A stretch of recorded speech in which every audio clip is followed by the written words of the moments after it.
I'm going to start off with a story for you from Seth Godin, and I don't remember from what book it is, but it's made an impact in my life over the last few years because I've read it not only to our coaching clients, but I've read it to myself, and I've broken it down. So listen to the story and then listen to the lessons, okay?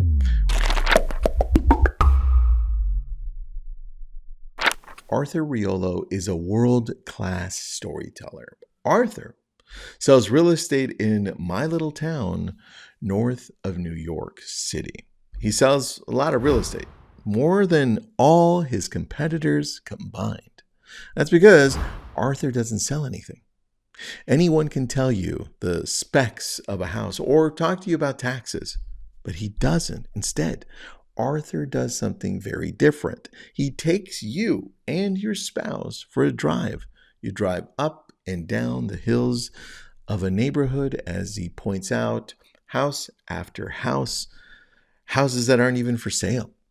You listen because he tells you who lives in that house and what they do and how they found the house and the name of their dog and what their kids are up to and how much they paid. He tells you a story about the different issues in town, the long simmering rivalries between neighborhoods, and the evolution and imminent demise of the Mothers Club. Then, and only then, does Arthur show you a house. It might be because of Arthur's antique pickup truck, or the fact that everyone in town knows him, or the obvious pleasure he gets from the community. But sooner or later, you'll buy a house from Arthur. And not just because it's a good house, because it's a good story. So Seth Godin writes that out, and it always gets me because I start thinking, and I want you to start thinking this too, how can I show up better? Like that. I want to be Arthur. I want to show up like Arthur where I connect with people through stories. I connect with people because I'm human. I connect with people because I'm authentic and sincere. And I think sometimes we forget that it's that simple because we're watching social, we're watching TV, we're watching all these shows on how it should be done. But people want us to connect with you through the basic human part of being human. Storytelling, right? I always find this one so interesting. And I broke this down into 3 simple things. Number 1, I'm just going to read this to you. Sell the identity, not the commodity. Anyone can list the specs, like he says in his story. Square footage, taxes, bedroom count, and trust me, I've done that before too. Those are commodities. They're boring and comparable. 3 bedrooms over here. Oh, you need 3 bedrooms out. Check this bedroom out, right? Arthur wins because he sells the identity of the buyer. That's what I had to break down. That's what I had to figure out.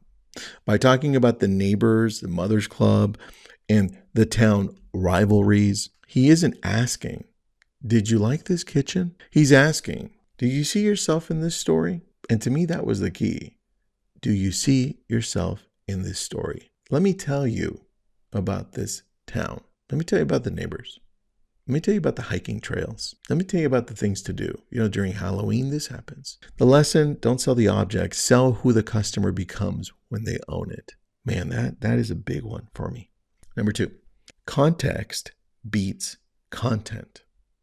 Arthur spends his time driving past houses that aren't for sale. This seems counterintuitive, but it's actually brilliant marketing. Think about this. When you're driving through a neighborhood, you're looking at all of the houses for sale or not, and you're judging internally. You're like, this is nice. Oh, I like that house. Oh, look at that dog. Oh, people are walking here. That's cool. That's all happening as you're driving through. The house itself is just content. The neighborhood, the history, and the people are the context. I'm not saying the house isn't important.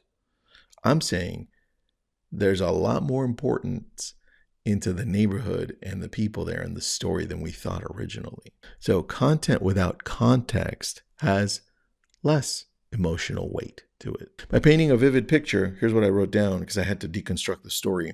By painting a vivid picture of the ecosystem first, the house becomes a ticket to admission into this world.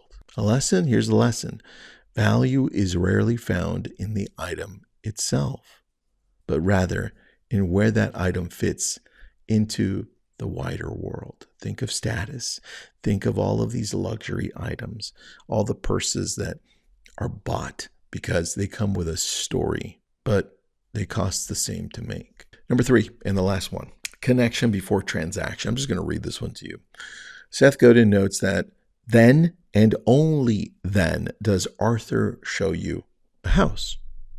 Arthur builds trust and authority by being an insider and a guide, not a salesperson, not a salesperson. If he started with the sale, defenses go way up. And yeah, we've done that before, right? By starting with the story and the drive, he builds relationships where the sale becomes a natural conclusion, not the forced goal, which sometimes we try to do even by phone when we're getting these leads and they just want to know about the area. They just want to know about a home. Sometimes they don't even want to call. And we're forcing things down by not listening and connecting with how we can connect with them better.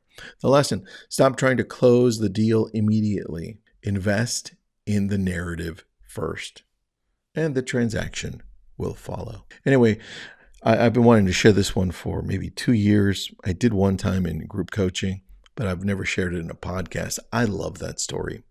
And it's in one of Seth Godin's books. I think it's All Marketers Are Liars. I think that's the name of it. Could be wrong. Anyway, I'm Tristan. Share this with somebody you think may need this, and I want you to approach sales, at least start thinking about it differently, right? It's not about forcing the sale. It's about connecting with people and telling a story. That's the way you attract people. Have an awesome day, everybody.